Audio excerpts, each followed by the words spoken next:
Shri Gayatri tours and travels సమర్పించు ప్రత్యేక కార్యక్రమానికి స్వాగతం.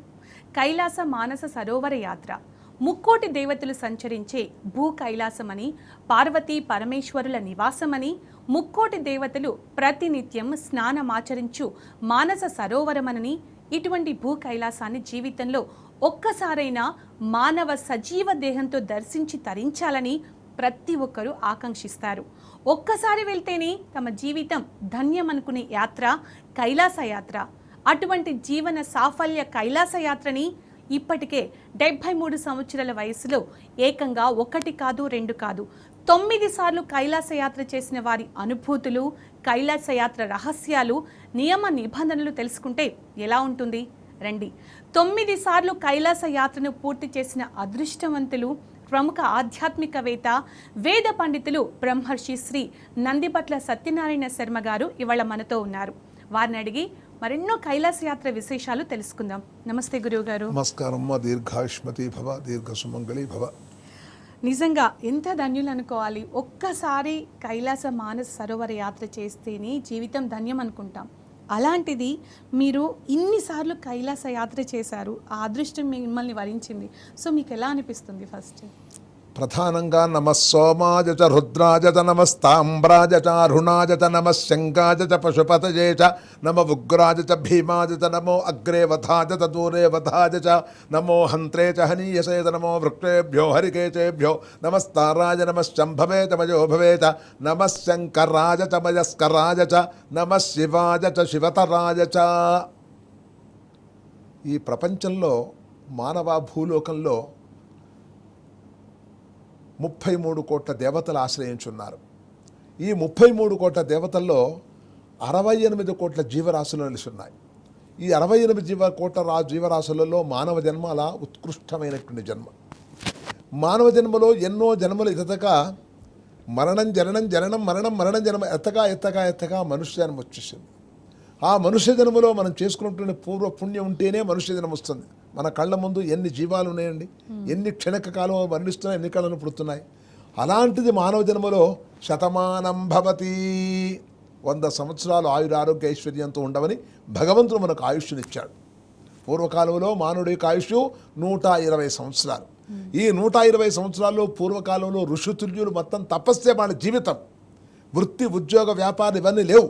వాళ్ళ వృత్తిలో ఏదుందో వేదాధ్యయనం చేయటం, భిక్ష చేసుకోవటం, తినటం, ఆ పూట కరిపోయిందా లేదా. వాళ్ళు 24 గంటల మధ్యలో దైవ నిర్ణయం, దైవ యొక్క మనన తప్ప మరి ఇంకో మార్గంలో ఆలోచనలు లేదు. అటువంటి దైవ రుణనం చేసుకోవడానికి మానస సరోవరం చాలా కలియుగంలో అత్యంతమైనటువంటి, విశిష్టమైనటువంటి, పుణ్యమైనటువంటి, మోక్షమైనటువంటి, భవ్యమైనటువంటి ఆ క్షేత్ర దర్శనం వల్లనే మన పాపాలని కూడా నశిస్తాయని వేదాలు, పురాణాలు, శాస్త్రాలు, ధర్మాలు చెప్పబడుతున్నాయమ్మా. అది ఆ యొక్క మానస సరోవరం యొక్క ఫలితం. అలాగే అంటే ఒక్కసారి వెళ్తేనే చాలు జీవితానికి అనుకుంటారు. అలాంటిది ఇన్నిసార్లు వెళ్ళాలి అనే సంకల్పం మీకెందుకు కలిగింది అంటే ఏం చెప్తారు? నేను 2011లో నేను మా భార్య ఇద్దరం కలిసి వెళ్ళాం.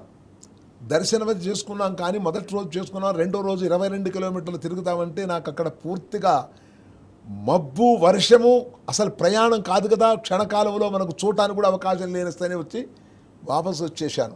మనసులో బాధపడ్డానయ్యో, 3 రోజులు త్రయాణిక దీక్షతో, త్రికంఠ శుద్ధితో నేను ప్రయాణం చెయ్యాలి అనుకున్నానే కానీ నాకు ప్రయాణం సాగలేదే. నేను త్రయాణిక దీక్షతో 3 రోజులు పరిక్రమణ చేయలేకపోయానే. భగవంతుడా, ఈసారికైనా సరే వస్తే ఆ 3 రోజులు పరిక్రమణ చేసే శక్తిని కలగ చెయ్యని భగవంతుని మనస్ఫూర్తిగా ధ్యానం చేసుకొని దండం పెట్టుకొని తిరిగి వచ్చేసాను. 2012లో మళ్ళా నేను బలవంతం ప్రయాణం చేశాను. మా ఆవిడ రాలేనండి, నాకు ఓపిక లేదు, నేను మీకు ఓపిక ఉండి మీరు వెళ్ళండి, నేను అభ్యంతరం చెప్పనంటేను ధైర్యం చేసి వెళ్ళాను. సరే, వాతావరణం అనుకూలంగా ఉంది. మొదటి రోజు వెళ్ళాను 12 కిలోమీటర్లు నడకతో. అందరు గుర్రాలు చాలామంది ఎవరితే నేను గుర్రం తెలియకలేదు. అప్పటికే నాకు 56, 57 సంవత్సరాలు. రెండో రోజు 22 కిలోమీటర్లలో చాలా కష్టమైనటువంటి మార్గం అది. మొత్తం రాళ్ళు రప్పలు తప్ప రోడ్డు అంటూ లేదు. ఇక్కడి నుంచి ఆ స్టూడియో అక్కడికి వెళ్ళాలంటే మధ్యలో ఆగితే బాగుండని శరీరం కోరుకుంటుంది. అలాంటి స్థితిలో నేను 18 కిలోమీటర్లు ఏకధాటిగా నడిచాను. నడిచిన తర్వాత అక్కడ వర్షం కమ్ముకున్నది. ఈ వర్షం పెద్దగా వర్షం పడటం మూలన కిందంతా గులకరాళ్ళు, ఆ రాళ్లతో మట్టి అంతా కొట్టుకపోతే నా కాలు కన్నా 2 కాళ్ళు స్లిప్ అయ్యి ఉన్నాయి. స్లిప్ అయ్యి జంప్ అయిపోయాను. అక్కడికి 4-5 మలకలు వెళ్ళడానికి పెద్ద పెద్ద లోతునదిగా. అప్పటి చూసి నా ప్రాణం పోయింది, ఇక్కడికి నా సమాధి పూర్తయినట్టే నా జీవితం అని చెప్పి అనుకున్న తర్వాత కొంత దూరం వెళ్ళి ఒక రాయి కనిపిస్తే ఆ రాయికి సపోర్టింగ్ కాలు పెట్టేశాను. ఆ కాలు పెట్టడంతో ఆగిపోయాను. ఆ రాయి కూడా కదిలింది కానీ ఆగింది. ఈ వెనకాల కాయలుగా చూస్తే మెత్తగా తగిలింది. ఏమిట్రా మెత్తగా తగిలింది, నా కప్ప పామ ఏమైంది నా శరీరం అని చెప్పి అనుకుని ఒక్క నిమిషం ఆగిన తర్వాత కాలు లేపి చూస్తేనో కాలు కింద ఇంత శివలింగం దొరికిందండి. దాని శివలింగాన్ని ఈ శాస్త్ర ప్రకారంగా ఇవన్నీ పరీక్షలు చేస్తారు కదా, వాళ్ళకు కూడా అంతుపట్టలేదు. ఆ శివలింగం దొరికితే అప్పుడు అనుకున్నాను, భగవంతుడు దండం పెట్టుకున్నాను, ఆయన ఇంతవరకు ఈ ఒకసారి అనుకున్నాను, రెండోసారి వచ్చేవరకు నాకు ఈ విధంగా ప్రాణాపాయ పరిస్థితి వచ్చింది. ఇప్పుడు నన్ను ప్రాణాన్ని రక్షించావు. నాకు యథోక్త ప్రకారంగా ఈశ్వరుణ్ణి 12 రూపాలలో ఉంటాడు. ఉగ్రుడని, భీముడని, స్థానుడని, మహేశ్వరుడని ఇలాంటి 12 రూపాలలో అర్చిస్తుంటాం. ప్రతిరోజు కూడా మహన్యాసం. ఈ మహన్యాసం అనేది కూడా రావణ బ్రహ్మ రచించినటువంటి వాడు. ఈ రావణ బ్రహ్మ రచించిన మహన్యాసం చెప్పడానికి మహాన్యాసం అది 45 ఒక గంట పడుతుంది. ఒక రుద్రం చెప్పాలంటే ఒక నమ్మకం పూర్తిగాను చమకం ఒక అధ్యాయం చెప్పాలంటే 8 నిమిషాలు పడుతుంది. ఇలా ఒక్కొక్క స్థానం ఒక రూపం, మొదటి రూపం, రెండోది, మూడోది, నాలుగోది, ఇలా 12 రూపాయలు ఉన్నది. నేను యథాప్రకారంగా నాకు భగవంతుడు ఆయుష్నిచ్చి ఆరోగ్యాన్ని ఇచ్చి చేస్తే నేను 12 సార్లు నీ దర్శనం చేసుకుంటా తండ్రి, నాకు కరుణించు అని చెప్పి భగవంతుని వేడుకున్నాను. ఆ భగవంతుడు కరుణించాడు. బాగుందనుకున్నాను. మళ్ళా లేచాను, వెళ్ళాను. 2వ రోజు పరిక్రమణ అయిపోయింది, 3వ రోజు పరిక్రమణ అయిపోయింది, తిరిగి వచ్చేసాను. మళ్ళీ 3వ సంవత్సరానికి ఏమనిపించింది, మధ్యలో బ్రేక్ అయ్యి ఒకరోజు ఆగిపోతానో లేదనుకో రోజు మనస్సు సంపూర్ణమైనటువంటి హృదయంతో వెళ్ళాలి అని, ఈసారి ఏ ఆటంకం లేకుండా వెళ్ళాలని 2013లో 11 అయింది, 12 అయింది, 13లో వెళ్ళాను. సంకల్పించాను. 13 వెళ్ళాను. 13 ఆటంకం లేకుండా బ్రహ్మాండంగా దర్శనం అంతా కూడా నడకతోనే మొత్తం 42 కిలోమీటర్లు నడిచి ప్రయాణం చేసి తిరిగి వచ్చేసాను. తర్వాతను 2014 నా షష్ఠి పూర్తయింది. దాంతో ఆ కార్యక్రమం నాది కూడా జూన్లోనే, ఇది ఆషాఢ మాసం శుద్ధ పౌర్ణ ఏకాదశి రోజున, కనుక అది ఆ రోజు వెళ్ళలేదు. 15వ తారీఖు 15వ సంవత్సరం 2015, 16, 17, 18, 19 5 సంవత్సరాలు ఏకధాటిగా వెళ్ళాను. మాకు ఏకధాటిగా వెళ్ళి అయిపోయింది. ఇంకా చేద్దాం అనుకునే వరకు కోవిడ్ వచ్చేసింది. గవర్నమెంట్ కూడా ఆపేసింది. 5 సంవత్సరాలు అక్కడ అయిన తర్వాత మాకు ఆగిపోయింది. మళ్ళీ 2005లో ప్రారంభం చేశారు యాత్ర. 2000 యాత్ర ప్రారంభమైన అప్పుడు వెళదాం అనుకునే వరకు అప్పుడు ఏమన్నారు, ఈ 2000 యాత్ర చేసే వాళ్ళకు 70 సంవత్సరాలు దాటితే నాట్ ఎలిజిబుల్ లేదు, కనుక మీరు దయచేసి ప్రయాణం చేయలేరు, గవర్నమెంట్ యాక్షన్ లేదు, ఒప్పుకోరన్నారు. అరే ఇంత అనుకున్నాను, వెళ్ళలేకపోయానని బాధపడి ఏం చేసిన మన శిష్యుల్ని ఓ 4గురిని పంపించాను. ఆ గ్రూపుకు 200 మంది గ్రూపు, 50 మందికి ఒక మనిషి ఉంటే అక్కడ పూజలు చేయడానికి అవకాశం ఉంటుందని 200 పంపించాను. నేను పోలేకపోయాను. సరే పోలేకపోయాను, భగవంతుడు నా ప్రాప్తి ఇంతవరకే ఉంది అని అనుకున్న సమయంలో వాళ్ళు తీరా వెళ్ళిన తర్వాత ఈ గాయత్రి టూర్స్ అండ్ ట్రావెల్స్ వాళ్ళు ఒక ప్రకటన ఇచ్చారు టీవీలో. ఏమండి 71, 72, 73 సంవత్సరాల వాళ్ళని కూడా మేము ప్రొవైడ్ చేస్తాము, నా బాధ్యతగా తీసుకుపోయి దర్శనం చేయిస్తానని ఆయన సలహా ఇచ్చాడు. దాంతో ఆయన పట్టుకొని వెళ్ళాను. సరే ఎప్పుడు వెళ్ళి 2005లో 25లో బుక్ చేసుకున్న తర్వాత నేపాల్లో యుద్ధాలైనాయి, గొడవలు అయిపోయి అంత తర్వాత నా ప్రయాణం ఆగిపోయింది. ఎట్లా భగవంతుడా ఈ సంవత్సరం కూడా లేదే అనుకున్నాను. మరి ఏమనుకున్నాడో ఏదో మొత్తానికైతే గురువు గారు 4 రోజులలో మనం మానసరోవరం వెళతాం, మీరు రెడీగా ఉండండి అని ఆయన ఫోన్ చేశాడు భరత్ గారు. అదేంటి ఇప్పుడు సీజన్ కాదు కదండి, మొత్తం కూడా డిసెంబర్ 14వ తారీఖు అంటే మొత్తం ఫుల్ వర్షము, చలి, విపరీతమైన చలి, అసలు ఏ బట్టలు కాదుగా ఏది వేసుకున్నా ఆగే పరిస్థితి ఉండదు, మనం ఎట్లా పోతాం, ఎట్లయినా పోతాం, మీరు రావాల్సిందే అన్నాడు. నేను అన్నా మరి నా శరీరం సహకరిస్తుందో లేదు, మీకేం పర్వాలేదంటే రండి మీరు రండి అని చెప్పి బలవంతంగా తీసుకుని వెళ్ళాను. మేము లక్నో డైరెక్ట్ హైదరాబాద్ టు లక్నో వెళ్ళాము. లక్నో నుంచి నేపాల్గంజ్ వచ్చాను. నేపాల్గంజ్ నుంచి అక్కడి నుంచి బయలుదేరి ఇక్కడ మామూలుగా చిన్న చార్టెడ్ ఫ్లైట్స్ ఉంటాయి. ఆ ఫ్లైట్స్ను అడిగితే అక్కడ ఆ రోజున వాతావరణం బాగాలేదు, ఎక్కడ ఏవి లేవండి అన్నారు. వెంటనే కాంటాక్ట్ చేసేసి హెలికాప్టర్ మాట్లాడారు. 2 హెలికాప్టర్లు, నేను భరత్ కుమార్ 2, ఒక కెమెరామ్యాన్, ఒక అతను, 4 వెళ్ళాం. 4 వెళితే హెలికాప్టర్ మాట్లాడితే నేపాల్గంజ్ నుంచి సిమికోట్ వెళ్ళిపోయాం. సిమికోట్లో రాత్రి సాయంకాలం 6:30 కింద అక్కడ చేరుకున్నాం. పొద్దునట్టే వెళ్ళేసేసి మానసరోవరం వెళ్ళాల్సి వచ్చింది. వెళ్ళిన తర్వాత అక్కడ పోయిన తర్వాత అంతా హెలికాప్టర్ అంతా ఉంటుంది కదా, ఓపెనే కదండి, అవును. విపరీతమైన చలి. ఆ కొంత దూరం పోయిన తర్వాత అక్కడి నుంచి మళ్ళీ నలుగురిని తీసుకుపోయే హెలికాప్టర్ శక్తి లేదట, ల్యాండింగ్ అవ్వడం కష్టం అన్నారు. ఇద్దరు కంటే ఎక్కువ కావద్దండి అని చెప్పేసి అన్నారు. అప్పుడు ఇద్దరు మమ్మల్ని ఇక్కడ పెట్టి ఇద్దరు తీసుకొని వెళ్ళారు. ఆ ఇద్దరు పొయ్యి తిరిగి రావడానికి 20 నిమిషాలు పట్టింది. అప్పటికి విపరీతమైన చలి, కళ్ళల్లోంచి నీళ్లు, ముక్కులో నుంచి నీళ్లు, మాట లేదు, అంతే. అటువంటి తల్లి తట్టుకొని మొత్తానికనే వెళ్ళాం. మళ్ళీ రెండోసారి వాళ్ళతో కూడా వెళ్ళాం. వెళ్ళిన తర్వాత 6 కిలోమీటర్లు ఉందనగా అక్కడ ఆపేశాడు హెలికాప్టర్. ఏమంటే 45 నిమిషాలు మీరు పూర్తి చేయాలి, 45 నిమిషాలు కంటే మళ్ళీ మిమ్మల్ని ఇక్కడ ఎక్కువసేపు ఉన్నట్టయితే మీ శరీరం యాక్టివ్గా ఉండదు, మళ్ళా మీ ఇది కూడా పనిచేయదు, కూల్ అయిపోతే మనకు మొత్తం చాలా కష్టం అవుతుందని చెప్పేసి అన్నారు. దాంతో 45 నిమిషాలు నాకు దొరికినటువంటి శివలింగాన్ని కూడా వెండి, నేను ఒక 1.5 కిలోన్నర వెండితో దాని భానగట్టం అవన్నీ కూడా తయారు చేసి సప్పబిండ తీసుకొని అక్కడ పోయి అభిషేకం చేశాను. అభిషేకం 25 నిమిషాలు అభిషేకం చేసుకొని వెంటనే హెలికాప్టర్ వచ్చేసి తిరిగేసి మళ్ళీ 24 గంటలలో హైదరాబాద్ చేరుకున్నాను. అందువల్ల అటువంటి యొక్క జిజ్ఞాస కలిగి అటువంటి పట్టుదలతో నేను 9 సార్లు వెళ్ళడానికి ప్రధాన కారణం అండి. నా 73 సంకల్పంతో పాటు గాయత్రి టూర్స్ వాళ్ళు నాకు సహకరించారు. గురుగారు, కైలాసం యొక్క విశిష్టత మన పురాణంలో వచ్చినట్టయితే ఎలా చెప్పబడింది, అలాగే మానస సరోవరం యొక్క విశిష్టత ఏంటి? చతురో వేదానధీత సర్వశాస్త్రమయం విదు ఇతిహాస పురాణేన తన్మే మనస్యవ సంకల్పమస్తు. అనేకమైనటువంటి పురాణాలు, శాస్త్రాలు, వేదాలు, శివ పురాణాల్లో ఈ మానస సరోవరం గురించి విశిష్టతను విపరీతంగా తెలిపారండి.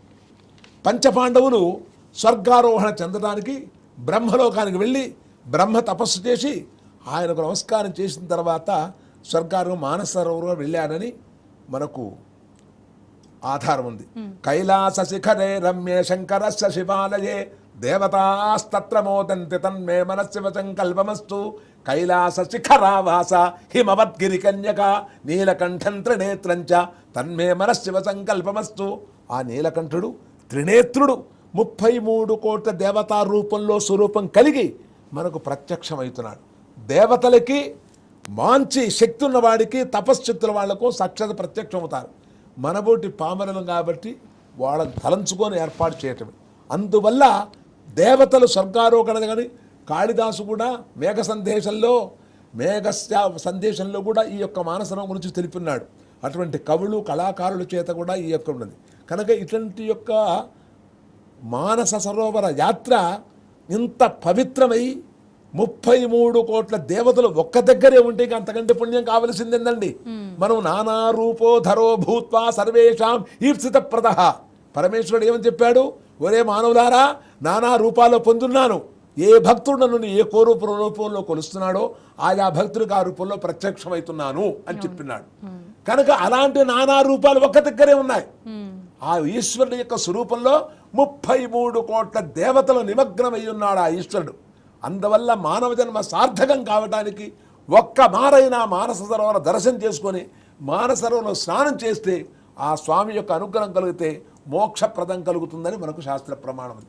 తద్వారా ఆ 33 కోట్ల దేవతలు రావటానికి, ఉండటానికి ప్రధాన కారణం రావణ బ్రహ్మ. ఆయన మహా గొప్ప తపస్శాలి, మహాన్యాసము. మహా అంటే గొప్ప, న్యాసం అంటే సంకల్పం. అటువంటి మన శరీరంలో నఖాది శిఖ పర్యంతం, శిఖాది నఖ పర్యంతం శరీర అంగవయాలు ఉన్నాయి. కళ్ళు, ముక్కు, నోరు, పొట్ట, భుజాలు, స్థానం, ఇవన్నీగా మోకాళ్ళు, చేతులు, కాళ్ళు ఇవన్నీ ఉన్నాయి. ఇవన్నీ ఉంటేనే మనకు నడుస్తుంది.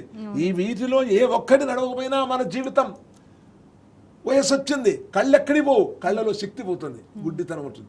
నాసికాగ్రహం ఉంది, సకాలంలో ఎంత గాలి అవసరం అంతవరకు పీల్చుకుంటా శరీరం కాపాడుకుంటున్నాం. ఇది పనిచేయలేదనుకోండి మానవుడు అవుట్.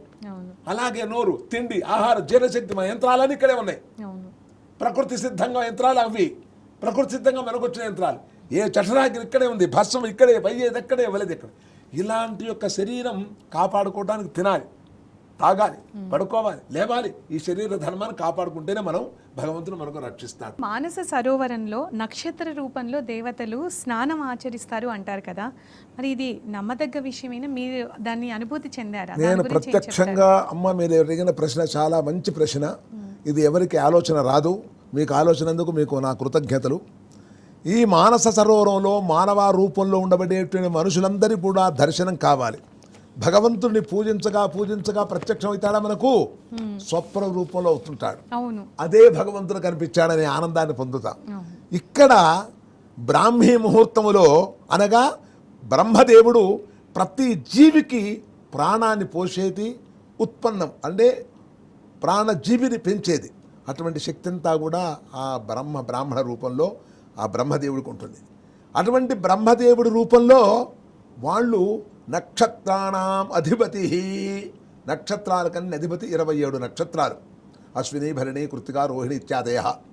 ఈ 27 నక్షత్రాల రూపంలో ఆకాశంలో ఎన్నో నక్షత్రాలు ఉన్నాయి. సప్త ఋషయ ప్రథమాం కృత్తికానావరుంధతి. కనుక కశ్యప అత్రి భరద్వాజ ఇటువంటి ఋషులు, ఈ పుంగవులు ఇప్పటికి కూడా మనం చూస్తారు. మన పెళ్లి కాగానే అరుంధతి చూస్తారు. అరుంధతి చూస్తే ఏమిటయ్యా, వాళ్ళ భార్యాభర్తలు సుఖశాంతులతో దీర్ఘ సౌమంగళ్యంతో సుఖశాంతులు ఉండాలని కోరుకుంటారు. అటువంటి దేవతలు నివసించేటువంటి యొక్క సమీపంలో బ్రాహ్మీ ముహూర్తంలో ఒక నక్షత్ర రూపంలో ఆ విధంగా వస్తూ కంటికి కనిపించగా ఉంటుంది. రాను రాను జ్యోతి వెలుగుతుంది. అలా వచ్చేసి మానసరోలో లిప్తమై అక్కడి నుంచి మాయమైపోతుంది. నేను 9 సార్లు వెళితే నాకు కనిపించింది ఒక్కమే మారు, ఇంకా మారు కనిపించలేదు. ఒక్కసారి అనుభూతి పొందాను. ఇప్పటికీ నా క్యాసెట్లో ఆ వచ్చినటువంటి విశేషం కూడా నేను వీడియో తీశాను. నేను ఇప్పుడు పోయినప్పటి నుంచి ఇప్పటి వరకు కూడా ప్రతి సంవత్సరం క్యాసెట్ దగ్గర పెట్టుకుంటున్నాను. నాకు తోచపోతే ఇదే నా కాలక్షేపం, వేరే ఇంకేం కాలక్షేపం లేదు.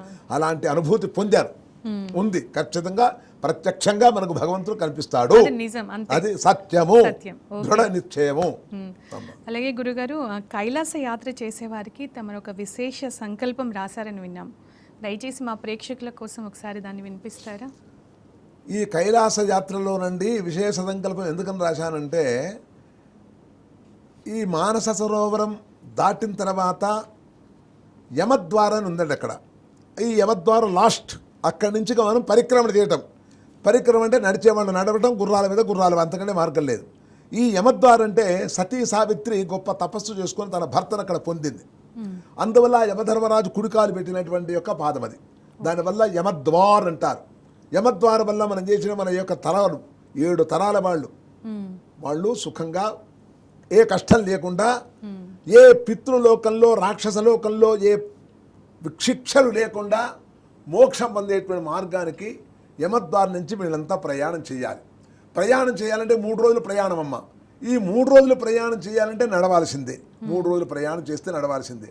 ఈ మానవ దేహం ఏంటంటే ఆకలి అవుతుంది, అన్నం తింటాం, తర్వాత విసర్జించాలి కదా, దాహం అవుతుంది, మంచులు తాగుతాం, అది విసర్జించాలి కదా.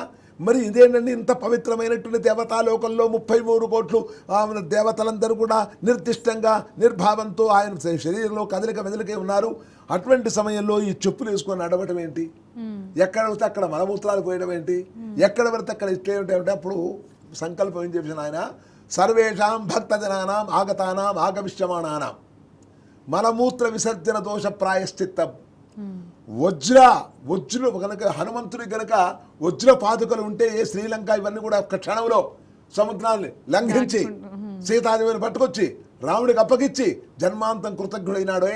అటువంటి ఆంజనేయ స్వామి యొక్క పాదుకలకు ఏ గట్టిదనం దృఢత్వం ఉందో అటువంటి దృఢం వీళ్ళ కలుపులు కావాలని భీమవత్ పరక్రమంతో, భీమవంతుడు మంచి బలవంతుడు, బలశాలి, ఏదైనా సాధించగలడు.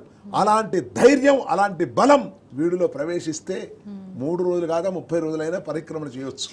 అలాంటి రావాలని ఆ భగవంతుని కోరుకొని సర్వేషాం భక్తజనానాం త్రయానిక దీక్ష అన్యోన్య సహాయేన పూర్వ సంపూర్ణ ప్రయత్నేన త్రయానిక దీక్ష పరిక్రమణం కరిష్య అని సంకల్పం చెప్పేస్తే మానవాలోకంలో మనకు ఉండబడేటువంటి విసర్జన కానీ, దానికి కానీ, చెప్పులతో తిరగటం కానీ ఆ ప్రాయశ్చిత్త దోషాలని నివృత్తై ఆ భగవంతుని రూపంలో మనకి ప్రత్యక్షమై మన కోరికలు తీరుస్తూ మనకు శక్తినిచ్చి మనకు భగవంతుడు కాపాడతాడని మనసా వాచా కర్మణ కోరుకుంటూ యాత్రికులందరూ ఇలాగే ప్రయాణం చేస్తూ ఉన్నారు, తిరిగి వస్తున్నారు. దానికి వయస్సు నియమితం లేదండి.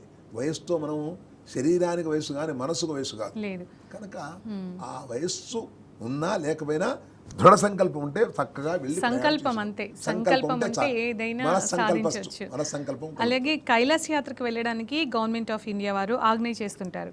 కాట్మండ్ ద్వారా రోడ్డు మార్గంలో మరొకటి హెలికాప్టర్ మార్గంలో. తమరి విషయానికి వస్తే ఏ మార్గాల్లో మీరు వెళ్ళారు? ఇప్పుడు గవర్నమెంట్ ద్వారా మనం ప్రయాణం చేస్తే లక్కీ డ్రా మీద ఆధారపడి ఉంటుందండి. వాళ్ళు ఈ సంవత్సరాన్ని మొత్తం 150-200 మందిని తీస్తారు, దాంట్లో లక్కీలు తీస్తారు, వస్తారు. అయితే ఇక్కడ ఏంటంటే మనం ఈ ప్రయాణంలో బస్సులలో ప్రయాణం చేయడానికి ఎంతసేపటికి హైదరాబాద్ టు మీరు అన్నట్టు ఢిల్లీ ఫ్లైట్ కాకుండా ట్రైన్లో పోయినా, ఢిల్లీ టు కాఠ్మండు అక్కడికి ఫ్లైట్లో ఎక్కినా, కాఠ్మండు నుంచి ఫ్రెండ్షిప్ బ్రిడ్జి దగ్గరికి వస్తే అక్కడి నుంచి బస్సులో పోవలసిందే. రోజుకు 100-150 కిలోమీటర్ల దూరం, రోజు 150 కిలోమీటర్ల దూరం. ఎంత ఏసీ అయినా, ఎంత కార్ అయినా, ఎంత బస్సు అయినా ఏమవుతుంది, ఒళ్ళు హూణమైపోతుంది. నేను ఇక్కడికి రాగానే ఏమండి గురుగారు ఒకసారి టచ్అప్ చేసుకోండి అన్నారు. ఎందుకని? ఫ్రెష్ ఉండాలని, నా యొక్క శరీరం మంచిగా బాగా చెప్పారని అనుకోవటానికి. అలాగే వాళ్ళు కూడా 150 కిలోమీటర్లకు డీలా పడిపోతారు. మళ్ళీ పొద్దునంటే తెల్లారుతా 4 గంటలకు లేవండి టైం అవుతుంది అంటారు. ఇట్లా 4 రోజులు 5 రోజులు 150-900 కిలోమీటర్లు తిరిగే వరకు అలసిపోయి ప్రయాణం సహకరించక, తిండి రాక, వామిటింగ్ అయిపోయి, తలనొప్పులు అయిపోయి, నానా చాలా మంది మధ్యలోనే తిరిగి పరిక్రమణ చేసి మేము ఇప్పుడు నా అనుభవంలో పరిక్రమణలో 100-150 మంది పోతే 6-7 చేశామండి, అంతకంటే ఎక్కువ చేయలేదు నాకు తెలిసినంత ఈ 9 అనుభవంలో. కనుక దీనివల్ల అర్హతను కోల్పోతున్నారు, శరీరం సహకరించదు. అందుట్లో మనకు ఇక్కడ వాతావరణం వేరు, అక్కడ వాతావరణం వేరు, ఈ తిండి వేరు, ఆ తిండి వేరు, మనకు మార్పులు వచ్చే వరకు శరీరంలో. అందువల్ల దూర ప్రయాణమైన బస్సులో ప్రయాణం అయితే ఈ ఇబ్బందులు ఉన్నాయి. అలాగే మీరు ప్రయాణించిన మార్గాల్లో ఏ మార్గం మీకు నేను ప్రయాణించినటువంటి 55-56 సంవత్సరాలలో రోడ్డు పొరలేదు అనుకున్నాను. ఎప్పుడైతే 60 దాటిందో నాకు దీనికంటే హెలికాప్టర్ సులువైనటువంటి మార్గం అనిపించింది. ఎందుకంటే ఇక్కడ కూడా స్టాప్స్ ఉంటాయి, స్టే ఉంటుంది, 3 రోజులు 4 రోజులు స్టే ఉంటుంది. తద్వారా 20 నిమిషాల ప్రయాణం, ఎక్కడ చూసినా ఏది చేసినా, ఏ ఫ్లైట్ ఎక్కినా 20 నిమిషాలు కాగానే మిగతా రోజంతా విశ్రాంతి. కాబట్టి శరీరం బడలిక ఉండదు. కనుక ఈ మార్గం వెళితేనే మనకు సులభమైన శరీర దృఢత్వంతో ప్రయాణం చేస్తూ తిరిగి రావచ్చు అనేటువంటి భావన నా అనుభవంలో నాకు కలిగింది. అలాగే ఇప్పుడు ఒక విషయం ఏంటంటే గురుగారు, యూట్యూబ్ కానీ మిగతా మీ ఛానళ్ళు కానీ కొన్నిట్లలో కైలాస యాత్రను రోడ్డు మార్గాన చేస్తేనే అక్కడి వాతావరణానికి అడ్జస్ట్ అవుతారని, ఇంకా వేరే విషయాలు ఏవో చెప్తుంటారు. మీ విషయానికి వస్తే హెలికాప్టర్ సేఫ్ అని చెప్తున్నారు. దీని ఆంతర్యం ఏంటంటారు? ఆంతర్యం లేదండి. శరీరం చిన్న వయసు ఉన్నవాడు మీరు రోడ్డు మీద ప్రయాణం చేస్తే ఆస్వాదిస్తూ వెళ్ళవచ్చు, ప్రకృతి సౌందర్యాలను వీక్షించవచ్చు, గమనించవచ్చు. కానీ శరీరం సహకరించాలి కదమ్మా. అవును. ఇప్పుడు ఇక్కడి నుంచి మనకు ఒక 40 కిలోమీటర్లు ప్రయాణం చేయాలంటే ఏసీ కార్ ఏర్పాటు చేశానండి, గురువుగారు ఇన్నోవా ఉంది, మీకేం పర్లేదన్నారు. కానీ నేను ఎక్కడ పేరుకు నా అయిపోతుంది. అందువల్ల శరీరంలో బడలిక లేకుండా సుఖమైనటువంటి ప్రయాణం చేస్తూ ఉండాలంటే, సుఖమైన ప్రయాణం అంటే మాత్రం నాకు తెలిసినంత వరకు హెలికాప్టర్ అయితే చాలా ఆస్వాదన పొందుతూ చేయొచ్చు. సంకల్పం ప్రకారంగా 3 రోజులు కూడా పరిక్రమ చేయగలము, చేస్తాము అనేటువంటి ఆత్మస్థైర్యం కలిగి ఉంటుంది. మధ్యలో బ్రేక్ అయ్యే ఛాన్సెస్ తక్కువ ఉంటాయి. ఎందుకంటే ఏ రోజుకు ఆ రోజుకు 20 నిమిషాలంటే మిగతా నకంతా భోజనం చేసి పడుకుంటారు హాయిగా. అలాగే గురుగారు, కైలాస యాత్ర చేసే వాళ్ళకి ఒక్క మాటలో సందేశం ఇవ్వాలంటే మీరు ఏం చెప్తారు? నాకు తెలిసినంత వరకు ఈ భూలోకంలో కైలాసాన్ని దర్శనం చేసుకుంటే చాలు, జన్మ తరించిపోతుంది. 1,000,000 జన్మలు చేసుకున్న పాపమంతా నశించి పుణ్యం దొరుకుతుంది. కనుక మృత్తికే హనమే పాపం జన్మజాతుస్కృతం కృతం. ఒక్కమారు ప్రయాణం చేసి స్నానం చేస్తే ఆ యొక్క మృత్తిక స్నానాల వల్ల మనకు శుభం జరుగుతుంది, ఆరోగ్యవంతం అవుతుంది. తర్వాత ఆ భగవంతుని ప్రదర్శన చూసుకున్నట్టయితే మన జన్మ తరించిపోతుంది. 33 కోట్ల దేవతల్లో ఒక్క దగ్గరనే వీక్షించి జన్మ తరింపజేసుకునే శక్తి ఒక్క కైలాసంలో ఉంది. కాబట్టి అలాంటి కైలాస మార్గం ఇప్పుడు సులభమైన మార్గంలో ప్రయాణం జరుగుతున్నది. దాంతోపాటు మా గాయత్రి టూర్స్ అండ్ ట్రావెల్స్ వారు చాలా అత్యున్నతమైనటువంటి శక్తిని ఉపయోగించి ద్రవ్యకాంక్ష లేకుండా, ద్రవ్యం మిగులుతుందా లేదా అనే భావన కూడా పెట్టుకోకుండా యాత్రికులు వచ్చారు, వాళ్ళకేం ప్రాబ్లం ఉంది, ఈ ప్రాబ్లం తీరటానికి ఏముంది, ఎంత డబ్బైనా పర్వాలేదు, వాళ్ళు సుఖంగా వెళ్ళి ఆనందంగా రావాలనేటువంటి భావనతో అనుకొని ఆయన యాత్రలు చేయిస్తున్నాడండి. ఇప్పటికి దగ్గర 600 మంది 700 మంది దగ్గర ప్రయాణం చేశారు. ఈ సంవత్సరం కూడా ఈ 3 నెలల్లో 600 మంది కూడా ప్రయాణం అయినారు. స్వార్థం లేకుండా నిస్వార్థ భావంతో ఉండి ప్రజలందరినీ కూడా భక్తి మార్గంలో తన్మయత్వం పొంది, కర్త కారయితా చేయవా ప్రేరక స్థానమోదక, కర్త చేసేవాడు, చేయించేవాడు, చేస్తున్నవాడు, అనుభవిస్తున్నవాడు, దాంట్లో కూడా ఈయనకు ఆ పుణ్యం ఉంటుందని, ఆ పుణ్యం వల్ల ఇంకా ఇలాంటి యొక్క వ్రతాలు, ఇలాంటి యొక్క మార్గ ప్రదర్శనలు, ఇలాంటి యొక్క యాత్రలు చేయాలని, అందులో ప్రత్యేకించి తెలంగాణ టీవీ ఛానల్స్ వాళ్ళు ఈ యొక్క ఆధ్యాత్మికమైనటువంటి చింతన కనుక మీకు ఎన్నో మీడియాలు ఎన్నెన్నో వార్తలు ఉన్నాయి, ప్రపంచంలో ఎన్నో అన్నీ రోజు ప్రకటిస్తూనే ఉన్నారు. కానీ దీన్ని కూడా ఒక భాగం పెట్టుకొని ఆధ్యాత్మికను కూడా మన స్టూడియో ద్వారా మన ఛానల్ ద్వారా ప్రజలందరికీ ధర్మం తెలపడానికి మనం ప్రయత్నం చేద్దాము అనేటువంటి మీ యాజమాన్యానికి కృతజ్ఞతా భావన చేస్తూ ఇక్కడ ఈ అవకాశం కలిగినందుకు నాకు చాలా పరమానందంగా ఉంది. నా ధర్మం ఒకటే, అందరూ కూడా ప్రయాణం చేయొచ్చు, ఏ రకమైన బాధలు లేవు, పరమేశ్వరుడు కృప కటాక్ష కలుగుతుంది అని నా భావన. రైట్ గురుగారు, కైలాస యాత్ర యొక్క విశిష్టతను మా ప్రేక్షకులకి చాలా అద్భుతంగా వివరించారు. ధన్యవాదాలు మీకు. సంతోషం అమ్మా. ఇది ఇవాల్టి గాయత్రి టూర్స్ అండ్ ట్రావెల్స్ సమర్పించు ప్రత్యేక కార్యక్రమం. నమస్తే.